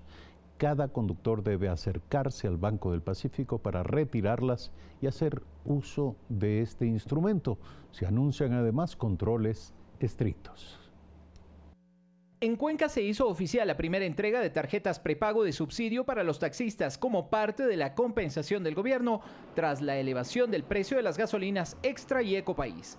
Representantes del Ministerio de Transporte y Obras Públicas, la Agencia Nacional de Tránsito y la dirigencia del sector participaron el pasado jueves en un acto oficial. Tienen que llegar con su matrícula, con su título habilitante, con la cédula, son algunos requisitos que exige tanto el banco como la Agencia Nacional de Tránsito para poder entregar. Cerca de 3.500 taxistas comenzaron a recibir la tarjeta de compensación en la capital Azuaya. Con esta podrán acercarse a cualquier estación de servicio y cargar hasta 270 galones de gasolina por mes a un precio de $1.48. No es que el compañero taxista es el beneficiario, es para no subir el alza de los pasajes, en este caso de la tarifa. El gobierno espera que quienes forman parte de este sector hagan buen uso de la tarjeta. Se anuncian desde ya controles estrictos. La entrega se ha hablado que va a darse con el carácter retroactivo para esto. La Agencia Nacional de Tránsito, el directorio, aprobó la categorización de las ciudades de acuerdo a cómo está estipulado por el Consejo Nacional de Competencias. Se calcula que en el país unos 60.000 conductores ejercen el taxismo de manera formal. Todos prevén recibir la compensación. Está programado que el beneficio se entregue con el carácter de retroactivo desde el pasado mes de enero. Néstor Aguilera, Telediario. Se encuentra con nosotros Jorge Calderón, presidente de la Federación Nacional de Operadoras de Transporte en Taxis del Ecuador, Fedo Taxis. Buen día, gracias por estar aquí. ¿Qué garantía hay? Se anuncian controles, por lo tanto yo le pregunto, ¿qué garantía hay de que se va a hacer buen uso de la tarjeta? Quiero decir, no va a comenzar a ser utilizada por otros vehículos que no sean taxis y que finalmente termine siendo objeto de comercio no declarado este instrumento entregado a los taxistas. Buen día. Eduardo, buenos días y buenos días a los ecuatorianos. Quiero dejar en claro que el 18 de diciembre del año anterior, el gobierno nacional, a través del economista Richard Martínez, como ministro de Economía del Ecuador, dio a conocer un paquete de medidas y dentro de esto el incremento a los combustibles, tanto la Extra y Ecopaís, y al mismo tiempo complementó que iba a haber una compensación para los señores taxistas cooperados y organizados respaldados por un título de tanto y un permiso de operación. Desde aquel 18 de diciembre trabajamos a través del liderazgo del doctor Santiago Cuesta como consejero del gobierno nacional, múltiples reuniones en Carondelet, en la plataforma gubernamental, en los diferentes ministerios en Quito, en el SRI, en el Banco del Pacífico, como también en el Ministerio del Litoral, buscando el mecanismo y la estructura técnica para que sea confiable, transparente y que autoridades y dirigentes y compañeros no tengamos en el futuro problemas con Contraloría. Lo que usted acaba de manifestar es muy coherente. ¿Por qué ha sido la demora? Nosotros como federación hemos tenido que recopilar los permisos de operación de los señores taxistas, dando la probidad de que son señores taxistas de 5, 10, 20, 40, 50 años que tienen ese título autorizado. Segundo, tenemos la información de la Agencia Nacional de Tránsito, la información cotejada con el SRI, Hidrocarburos, y además la Agencia Nacional, el Ministerio de Transporte y de Economía se están cuidando. Se ha solicitado desde el 2 de enero del presente año la información de la base de datos de los municipios, porque el 99% de municipios asumieron las competencias en transporte y movilidad en lo que tiene que ver los transportes urbanos de cada ciudad, de cada cantón. Es decir, que la información es muy clara y transparente. Por lo que usted dice, entendemos que hay información cruzada, pero cuéntenos cómo funciona esto. Perfecto. El taxista llega a la estación de gasolina, ¿qué ocurre? Si el vehículo, el taxi de Jorge Calderón, sufrió un siniestro, está dañado, no está trabajando, simplemente no puede dar uso esa tarjeta en otro vehículo porque el sistema no le coge. Además, ¿cómo lo sabe el sistema? La tarjeta viene ya programada con todas las especificaciones del taxi de Jorge Calderón, que puede cargar en cualquier comercializador, en cualquier estación de servicio. Es decir, depende del vehículo que se presente en la gasolinera a hacer uso de indudablemente. la tarjeta. Si mi vehículo está dañado, no puedo llevar empujando a la gasolinera. Sí, pero el operador de la gasolinera, frente al aparato, al aparato de expendio. El surtidor. El surtidor, exactamente. ¿Qué debe hacer con la tarjeta? La tarjeta le lee solamente al vehículo que está autorizado.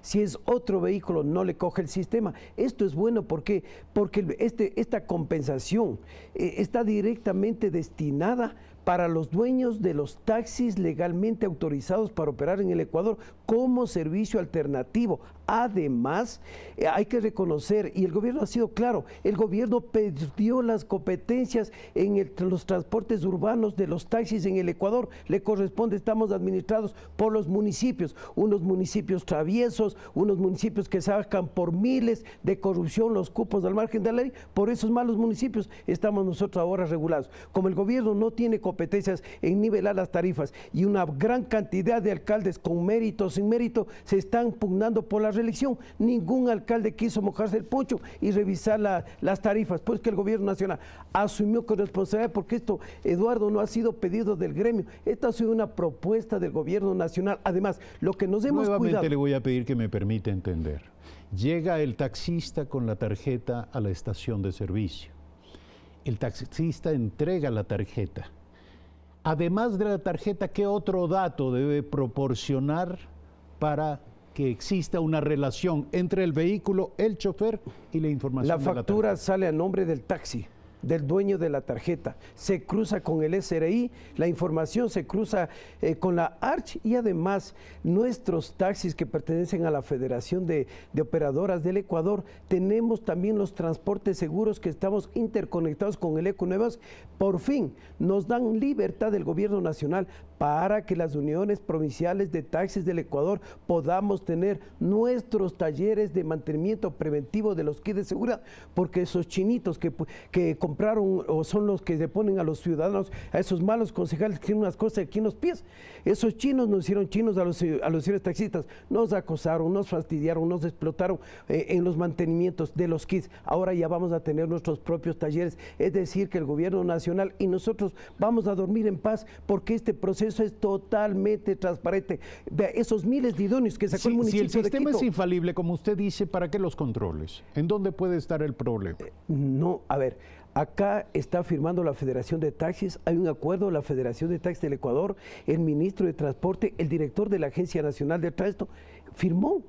No, él no es eterno, yo no soy eterno. Lo que no quisiéramos que después de unos años alguien se vaya a enamorar. Y lo importante es que el beneficio va directamente para el usuario. Aquí no va a haber funcionarios ricos, dirigentes ricos.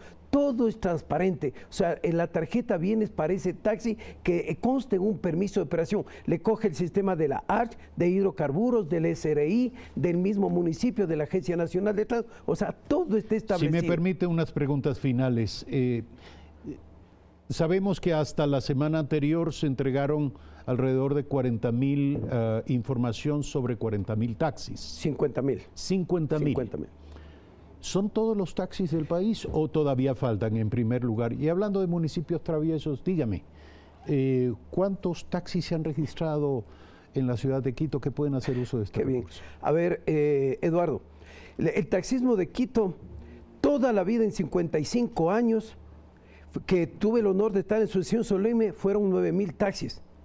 Hoy por hoy ya se anuncia que son 30.000 taxis. Ese dimensionamiento exagerado del aumento de los 50.000 registrados, ¿cuántos están en Quito? Ninguno, los 9.000. Porque el gobierno nacional a esos 17.000, 19.000, 20.000 no los puede reconocer, no los va a reconocer, no tienen participación de esta conquista y de este beneficio. Jorge Calderón, presidente de la Federación Nacional de Operadores de Transporte en Taxis del Ecuador, Fedotaxis, esta mañana en Primera Impresión. Gracias por aceptar esta invitación y estaremos pendientes, por cierto, de la operación y el éxito de este programa. Hacemos un breve corte. Cuando regresemos, Leonardo Espinosa, subdirector general del Servicio Nacional de Gestión de Riesgos y Emergencias. Las lluvias en el litoral causan serios daños. Vamos a saber en qué medida y qué están haciendo las autoridades frente a ello.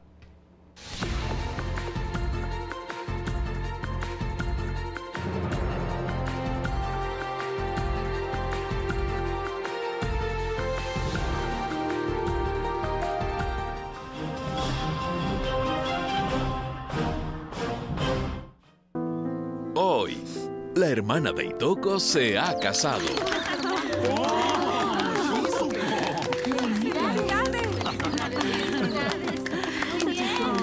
¡Estás hermosa! ¡Felicidades! Itoko asiste a una reunión de textiles. Soy Itoko Ohara. Y es verdad, tengo una sastrería en Kishiwada. Hago ropa occidental. Es un placer. Clavel, hoy, 21 horas. Por Ecuador TV. Comparte la emoción.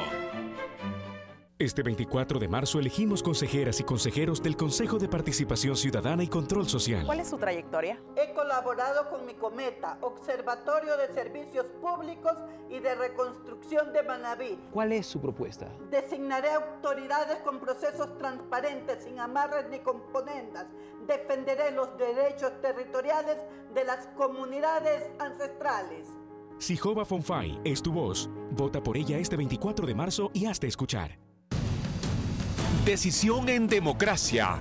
Este 24 de marzo, en todo el país, elegiremos alcaldes, prefectos y viceprefectos, concejales urbanos y rurales y vocales de las juntas parroquiales. Además, a los 7 consejeros del Consejo de Participación Ciudadana y Control Social. En el Cantón Santa Cruz, provincia de Galápagos, se instalarán 40 juntas electorales para que 12.275 votantes acudan a elegir un alcalde o alcaldesa y 5 concejalías. Santa Cruz, tú eliges, tú decides, tú cuentas. 24 de marzo, elecciones seccionales Ecuador 2019. CNE, confianza y participación en democracia. Somos un país que participa con comunidades activas y organizadas, con gente comprometida que escucha, analiza, decide. Somos un país que escoge su destino con responsabilidad y libertad plena. El Consejo Nacional Electoral presenta un programa que explora las posibilidades de las elecciones seccionales 2019.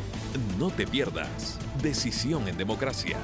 A partir del 8 de marzo a las 22 horas. CNE, confianza y participación en democracia. Las obras musicales transmitidas por Ecuador TV cuentan con la autorización de la Sociedad de Autores del Ecuador, SAICE, y están de acuerdo a la cláusula 7ª, párrafo final, del convenio de la Sociedad de Productores de Fonogramas, Soprofon.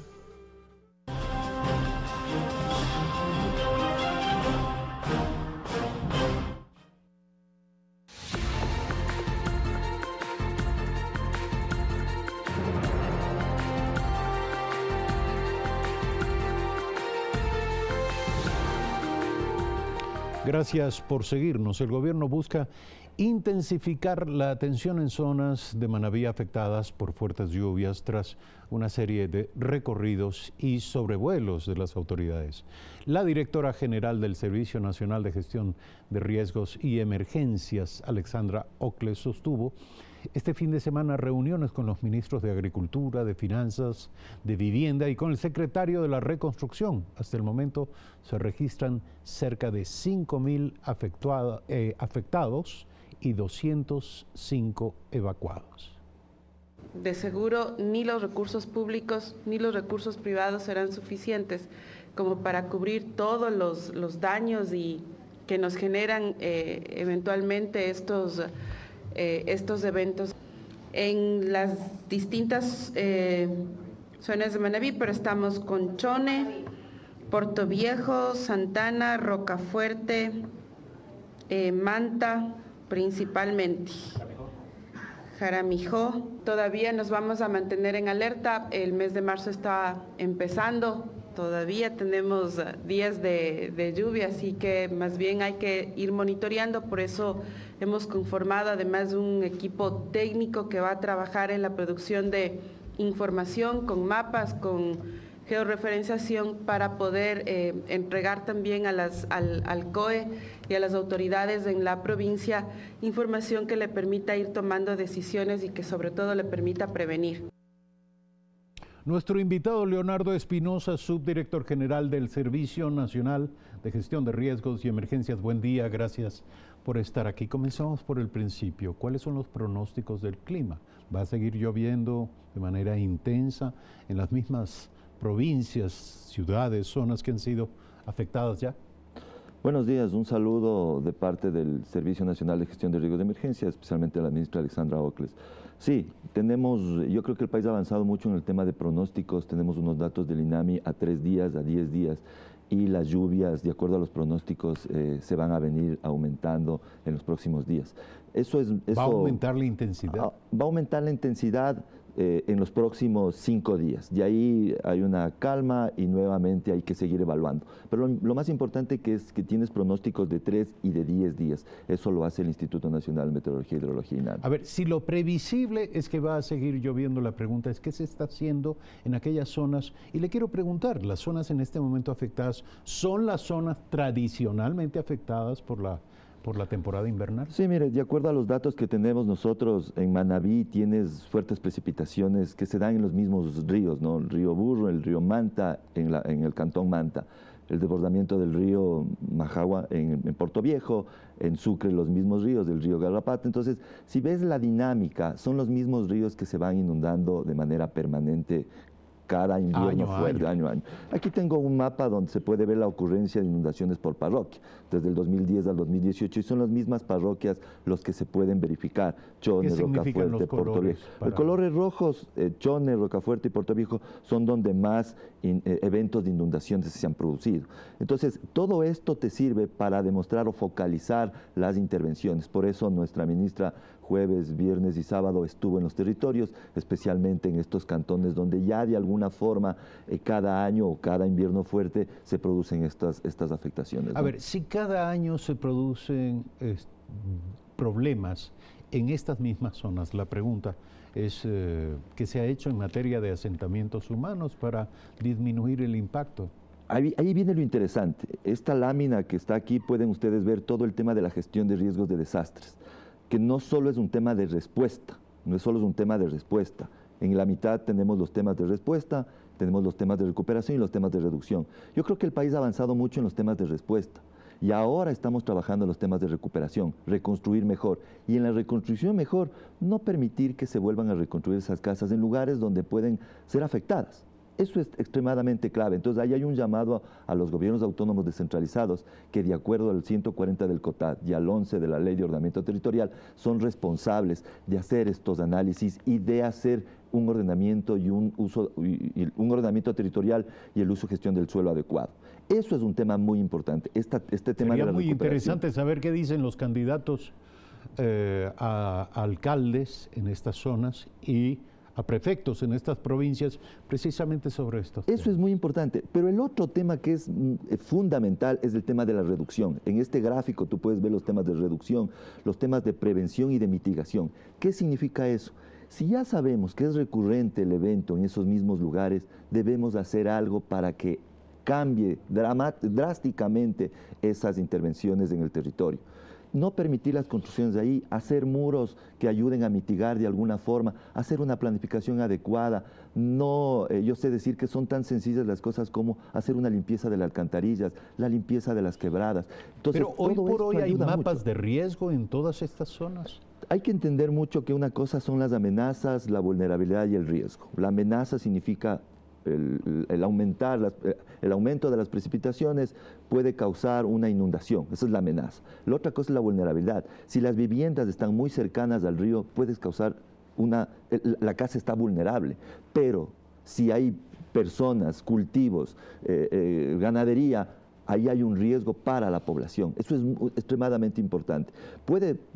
Yo siempre deseo dar el ejemplo, el volcán Cotopaxi está muy cercano a nosotros y cuando empieza a despertarse, a dar señales de vida, nos volvemos todos nos asustamos todos. Pero hay un volcán que es el Reventador o el Sangay, que están despiertos de manera permanente, pero como están lejos, no hay mucha incidencia. Entonces esa es la diferencia entre amenaza y la vulnerabilidad y el riesgo. Bueno, ojalá que a todos, a quienes corresponde decidir sobre estos temas y que deben incidir en la planificación, tomen nota de lo que una vez más se está diciendo respecto de estos temas. Sin embargo, hoy por hoy hay personas sufriendo. El impacto en estas zonas, ¿cómo se puede medir en este momento? Se habla de un cierto número de personas afectadas, pero esto podría incrementarse. ¿Qué va a pasar con estas personas? ¿Qué se está haciendo por ellas?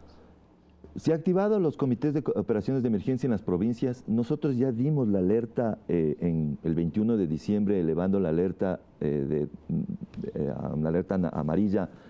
Hace una semana elevamos la alerta naranja y eso ayuda mucho para que se activen los comités de operaciones de emergencia. Hay algunos cantones que ya se están declarando en emergencia y eso significa poder estar atentos, policías, bomberos, militares, saber qué zonas pueden servir para los alojamientos temporales, cómo llevar de otros lugares alimentación, kit de limpieza, agua. Y eso es un tema de respuesta. Como menciono nuevamente, los temas de respuesta están ahí, serán las próximas semanas, pero hay que pensar los temas estructurales, conocer el riesgo y luego reducir el riesgo. Eso es sumamente importante y ahí viene el reto, como usted comentaba, las nuevas autoridades locales tienen que asumir esto con responsabilidad. Sí, pero por favor hablemos de qué se está haciendo por las personas que en este momento están siendo afectadas y las que potencialmente, porque usted nos dice que tenemos una capacidad de previsión y en los próximos 10 días las lluvias continuarán e incluso serán más intensas. Sí, nosotros ya tenemos destinados cuáles pueden ser los alojamientos temporales. Hay un tema también importante que es un sistema de alerta temprana que está en algunos cantones y en algunos lugares bajo de las represas. Cuando se eleva la alerta, se activan las sirenas, se comunica a las personas para que puedan ubicarse en lugares más adecuados. Eso es muy importante. El país cuenta con eso. Ahora también ya se está terminando el proyecto de sistemas de alerta temprana de tsunamis en toda la costa. Hemos avanzado mucho en eso. Otra cosa, todo este tema se activan con los comités de operaciones de emergencias. Ahí se dan las disposiciones, los militares deben actuar, se sientan las mesas, por ejemplo, si se afectó el sistema de agua potable, cómo llegar los tanqueros a lugares específicos. Entonces se tiene toda una estrategia de acuerdo al manual de operaciones de emergencia y eso creo que el país ha avanzado mucho. Muy bien, esperemos que en los próximos días no se produzcan mayores tragedias y estemos en capacidad de enfrentar y ayudar sobre todo a las personas que resultarán directamente afectadas por estos fenómenos. Leonardo Espinosa, subdirector general del Servicio Nacional de Gestión de Riesgos y Emergencias, esta mañana en Primera Impresión. Gracias. Y gracias a ustedes, amigas y amigos, por seguirnos hasta esta hora. Mañana, 6:55 de la mañana, de nuevo con ustedes en Primera Impresión. Muy buenos días.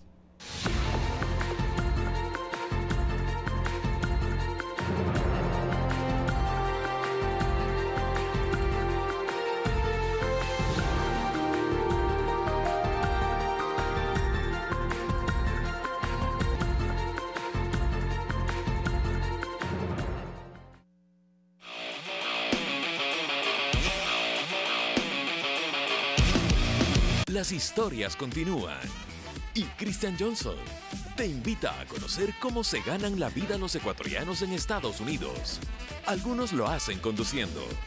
Todo el mundo me conoce como Paquita la del Bus. Otros vendiendo el sabor de nuestra tierra. ¿Cuál es el secreto de la espumilla ahora? Oh, el secreto, la guayaba. Entérate qué labores hacen los ecuatorianos en el extranjero. ¿Por qué te gusta hacer esto? Porque así me gano la vida. 593 Ecuador, todos los sábados a las 19 horas, por Ecuador TV. Comparte la emoción. Este lunes, acompáñenos en Café TV. Junto a un especialista, hablaremos sobre la inseminación artificial. ¿Sabe usted cuánto debe pesar según su talla? Calcularemos el índice de masa corporal, ejercicios, música y emprendimiento. Aquí, en Café TV, por Ecuador TV. Comparte la emoción. Este 24 de marzo elegimos consejeras y consejeros del Consejo de Participación Ciudadana y Control Social. ¿Cuál es su trayectoria? Soy un ciudadano común igual que tú, un abogado que ha defendido causas justas. Me he enfrentado a los abusos del poder con éxito. ¿Cuál es su propuesta? Conmigo aprenderás a defenderte y en la lucha contra la corrupción estaré para protegerte. Tú, ecuatoriano, eres mi mandante.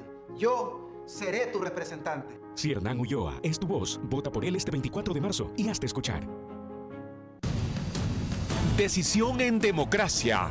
Este 24 de marzo, en todo el país, elegiremos alcaldes, prefectos y viceprefectos, concejales urbanos y rurales y vocales de las juntas parroquiales. Además, a los 7 consejeros del Consejo de Participación Ciudadana y Control Social. En el cantón Antonio Ante, provincia de Imbabura, se instalarán 113 juntas electorales para que 38.273 votantes acudan a elegir un alcalde o alcaldesa y 5 concejalías. Antonio Ante, tú eliges, tú decides, tú cuentas. 24 de marzo, elecciones seccionales Ecuador 2019. CNE, confianza y participación en democracia.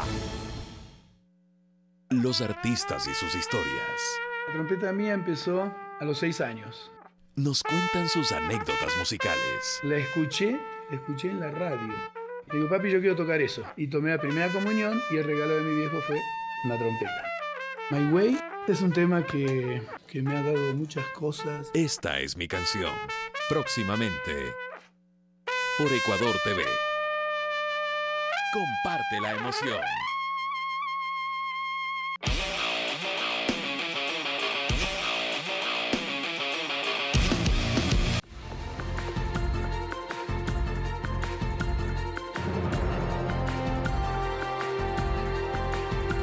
Es un gusto acompañarles, amigos y amigas. Ya estamos de regreso en Telediario con más información. Les contamos que las autoridades de control sanitario recorrieron varios mercados de víveres en Guayaquil para verificar el correcto manejo de los alimentos que se expenden al público. Es común ver en los mercados la exposición de los productos cárnicos al aire libre. Sin embargo, según la Agencia de Regulación y Control Sanitario ARCSA, esta condición podría generar que los alimentos se contaminen, por lo que es importante que se mantengan en refrigeración. La normativa vigente indica que se tiene que tener los productos bajo refrigeración de 2 a 8 grados, ya que si no se tiene bajo estas condiciones, el producto tiende a deteriorarse. Inspectores de ARCSA recorrieron varios establecimientos verificando la higiene. Hasta el momento hemos encontrado establecimientos que no cumplen con estas condiciones. Si justamente nuestro alcance como agencia es darle un asesoramiento y una socialización de esta normativa para luego darles una capacitación. En primera instancia, el trabajo en el campo consiste en socializar el manejo correcto de los alimentos, pero en caso de reincidir... Las sanciones van desde 5 salarios hasta 10 salarios básicos si se presentara algún incumplimiento por condiciones higiénico-sanitarias o por venta de productos procesados que no cuenten ya sea con notificación sanitaria, estén caducados o que no estén bajo condiciones higiénico-sanitarias respectivas. Doña Margot vende pollo por libra. Ella reconoce la importancia de contar con un congelador. Sin embargo, el local que alquila no cuenta con la infraestructura necesaria. Porque no, recién nos obligaron el congelador a poner, entonces mandamos a hacer, tenemos que poner el punto de luz aquí. Solo eso me falta. Está bien, está correcto, le digo. ¿Ya? ¿Qué va a hacer usted? a que venga el congelador ya. Controles que buscan garantizar la calidad y cuidar la salud de sus consumidores. Que todo esté aseado, que todo esté bien, entonces uno tiene como le digo, esa franquicia de venir a comprar. Es una cosa normal que tiene que estar todo limpio y las cosas frescas. Mariuxi Buenaño, Telediario. 7 de la mañana con 45 minutos. Las Islas Galápagos alcanzaron el galardón de Mejor Destino Sostenible de América en los premios ITV. Ocurrió en la Feria Internacional de Berlín, en Alemania. El rescate de las Islas Galápagos, impulsado por el gobierno nacional, ya comienza a dar sus primeros frutos. Durante la ceremonia de los premios ITV 2019 en la Feria de Berlín en Alemania, las encantadoras islas se alzaron con el premio a Mejor Destino Sostenible de América. Las Islas Galápagos lograron el primer lugar en la categoría Lo Mejor de las Américas por ser uno de los lugares más amigables con el medio ambiente. Según el jurado conformado por varias organizaciones internacionales, el archipiélago cuenta con especies únicas en el mundo que se han mantenido gracias a los recursos sostenibles y los proyectos de mantenimiento que Ecuador impulsa con otros países del mundo para preservar la flora y la fauna de este lugar. El galardón fue recibido por el vicepresidente de la República, Otto Sonnenholzner, quien cumple agenda en Alemania, y la ministra de Turismo, Rosy Prado. El presidente de la República, Lenín Moreno, en su cuenta de Twitter, elogió el logro alcanzado. Las Islas Galápagos ahora son la número 1 en el Top 100 Destinations Awards como destino distintivo, sustentable y responsable con el medio ambiente y las especies. Mariuxi Buenaño, Telediario. Y a propósito, en la isla Santa Cruz, en Galápagos, descubrieron una nueva área de crianza de tiburones martillo. El hallazgo se dio gracias a la expedición de monitoreo de tiburones juveniles y tortugas marinas. En el sector se encontraron cerca de 20 tiburones martillo, entre neonatos y juveniles. 5 de ellos se marcaron con dispositivos de identificación interna y externa para darle seguimiento y estudiar su estado. Según la lista roja de la Unión Internacional para la Conservación de la Naturaleza, el tiburón martillo está en categoría de peligro.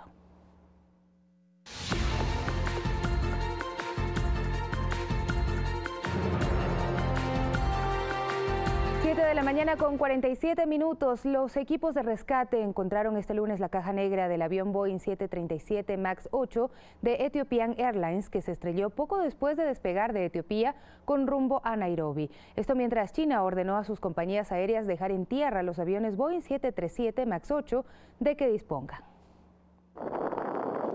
La compañía Ethiopian Airlines inició las investigaciones pertinentes para esclarecer las causas del accidente aéreo que este domingo causó la muerte de 157 personas de 35 nacionalidades en Etiopía. Entre las víctimas está una ciudadana mexicana, según informó la Secretaría de Relaciones Exteriores a través de su cuenta oficial en Twitter. Hace pocos minutos la aerolínea confirmó el hallazgo de una de las cajas negras del vuelo ET-302 que contiene las grabaciones de voz entre el avión y la torre de control, así como la que registra todos los datos correspondientes al vuelo siniestrado. Los equipos de rescate, incluidos equipos extranjeros de varios países, se encuentran en la zona intentando recuperar los cuerpos. Mientras las pesquisas continúan, la Administración de la Aviación Civil de China ordenó a las aerolíneas chinas que suspendan el uso del Boeing 737 MAX 8. La medida se dio alegando motivos de seguridad después de que se hayan producido 2 accidentes con ciertas similitudes en la fase de despegue de estos aparatos. A la decisión de ese país se suman Mongolia, Etiopía, Indonesia y las Islas Caimán.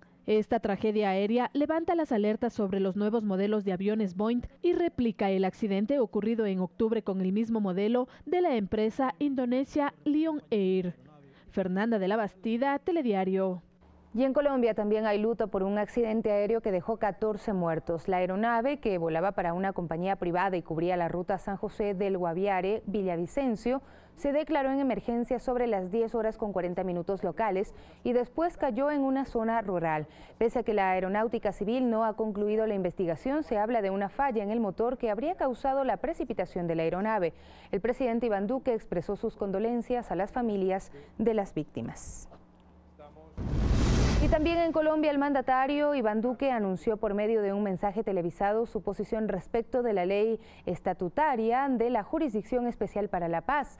La citada ley fue aprobada por el Senado y la Cámara de Representantes en 2017 y luego recibió el visto bueno de la Corte Constitucional, con lo cual el único trámite que le faltaba era la sanción presidencial. Pero el mandatario decidió objetarla parcialmente.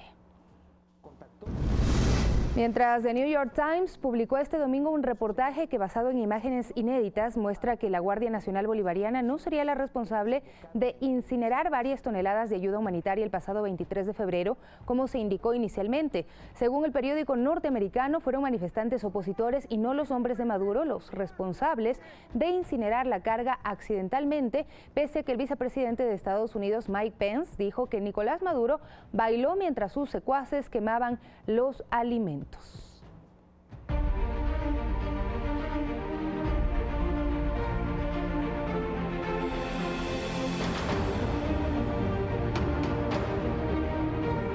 Más noticias ya en nuestro país. Ante la declaratoria de emergencia en la provincia de Manabí por el fuerte temporal, los ministerios de Agricultura, Vivienda y la Secretaría Nacional de Riesgos constataron en un sobrevuelo las zonas agrícolas afectadas por las inundaciones.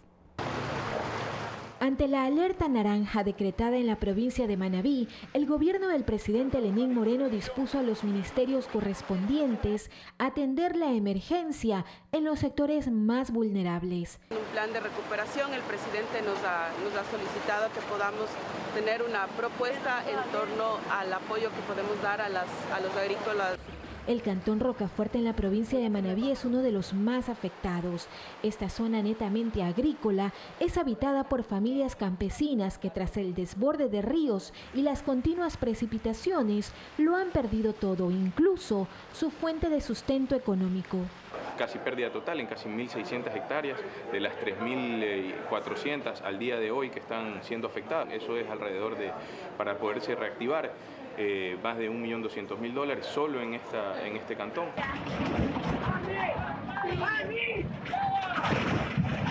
Tan solo aquí se registran cerca de 2.000 afectados. 1.300 es el último dato que justamente nos reuníamos ahora para revisar. Pero se debe entender que no son viviendas destruidas, sino que son viviendas afectadas, o sea, como consecuencia están inundadas muchas viviendas. La responsabilidad del MIDUBI es de dotar vivienda y en casos de emergencia apoyar e impulsar a los de extrema pobreza o gentes que sus recursos económicos no les permite hacerlo. Nosotros creamos justamente ese tipo de incentivos para poder reparar.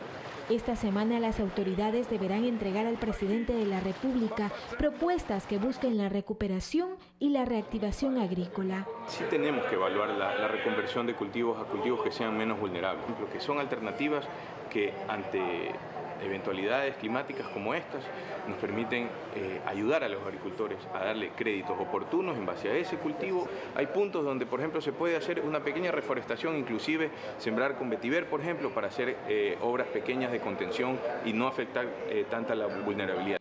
En Chone, las lluvias también han dejado varios damnificados en el área urbana y rural. También de que se han afectado los cultivos, que se han afectado las propiedades particulares como aves de corral, ganado, chanchos, todo esto lo perdieron todo porque no dio tiempo la creciente del río a que poder tener algún tipo de reacción. Mariuxi Buenaño, Telediario. Y Los Ríos es otra de las provincias afectadas por las inundaciones. El Servicio Nacional de Gestión de Riesgos y Emergencias activó el COE para priorizar las atenciones en los sectores más afectados por el temporal. Representantes de instituciones del Sistema Nacional Descentralizado de Gestión de Riesgos se reunieron en la provincia de Los Ríos para analizar acciones a tomar ante las inundaciones y la declaratoria de cambio de alerta amarilla a naranja. Ya los temas de evacuación están programados, tenemos los albergues con capacidad inclusive aproximadamente de 6.000 a 7.000 personas, ya están identificados plenamente. Pero lo que se prevé son las inundaciones en las viviendas, obviamente en la evacuación con las personas. Desde que empezó la etapa invernal en octubre de 2018, en la provincia de Los Ríos el temporal ha afectado a sus habitantes, viviendas y hectáreas agrícolas. Tenemos 2.561 personas afectadas, con 731 viviendas o familias afectadas, y de esta manera son 10 casas solamente que han quedado destruidas en el transcurso del invierno que ha iniciado desde el año pasado, es decir, entre noviembre y diciembre iniciamos ya los primeros estragos de afectación de lluvia. En lo que es el tema de medios, vida y productividad, tenemos 4.056 hectáreas que han sido afectadas parcialmente, pero de estas, 357 han sido con daño total, en la que tenemos reporte por parte de lo que es el MIPRO y Ministerio de Agricultura. Los pronósticos de lluvia continuarán, por lo que se tomarán medidas preventivas que ayuden a mitigar las pérdidas provocadas por desastres naturales. Bueno, el aumento de las lluvias, pero no en un rango demasiado alto, pero va a seguir la etapa invernal, entonces nosotros nos preparamos justamente para eso.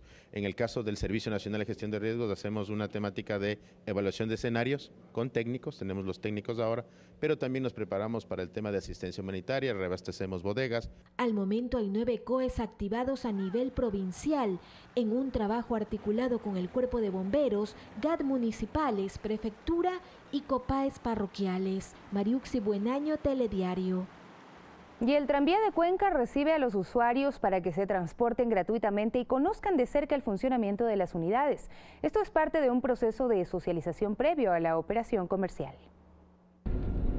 Para este 8 de marzo se tenía previsto desde la municipalidad arrancar la operación comercial del tranvía. Sin embargo, se replanteó el tema, según el alcalde, porque es necesario que exista una etapa de capacitación a los usuarios. Se ha dado prioridad a los niños, niñas, adolescentes de las diferentes instituciones educativas. Es así que este viernes las unidades tranviarias recibieron a 52 pasajeros cada una para trasladarlas por la ruta de 20.4 kilómetros de extensión y durante el trayecto capacitarlas sobre el uso de este nuevo sistema de transporte. Es una alternativa muy factible, la cual primeramente nos ayuda con la seguridad y también, por lo que se puede apreciar, ayuda al medio ambiente. Cuenca tiene hoy el sistema más moderno, cómodo, seguro, ágil a nivel del país y de muchas ciudades de Latinoamérica. Con esto finalizan las pruebas en blanco, es decir, sin pasajeros. La recomendación de Metro Tenerife, empresa encargada de la preoperación del tranvía de Cuenca, es que se cumpla con la capacitación a por lo menos 20.000 usuarios. Se les indica cómo se realiza la impresión del ticket, la validación del ticket. Todas las decisiones que debíamos tomar para entregar a la ciudadanía un sistema de transporte al 100%. La ordenanza que regula la operación del tranvía fue aprobada hace pocas horas. Hay temas pendientes como la seguridad, integración del transporte, valor de los pasajes y seguros. César Tacuri Vintimilla, Telediario.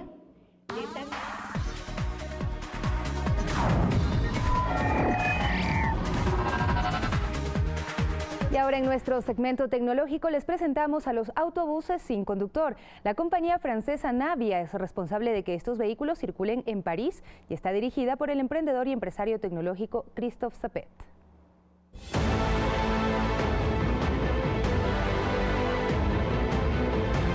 Es el primer autobús autónomo en París. El EZ10 cautivó el asombro general en su primera demostración en público por las calles parisinas. El objetivo de este experimento es, por un lado, demostrar las capacidades del vehículo y, al mismo tiempo, ver cuál es la reacción de los ciudadanos. El vehículo puede transportar hasta 15 pasajeros e incorpora tecnologías vanguardistas de mapeo. La creación de Navia tiene sensores para evitar colisiones y programas de aprendizaje de inteligencia artificial. Sabemos cuál es la posición exacta del vehículo porque esto evidentemente es necesario y porque al mismo tiempo implementamos lo que se conoce como detección de obstáculos. Lo importante es que cuente con diversos sensores.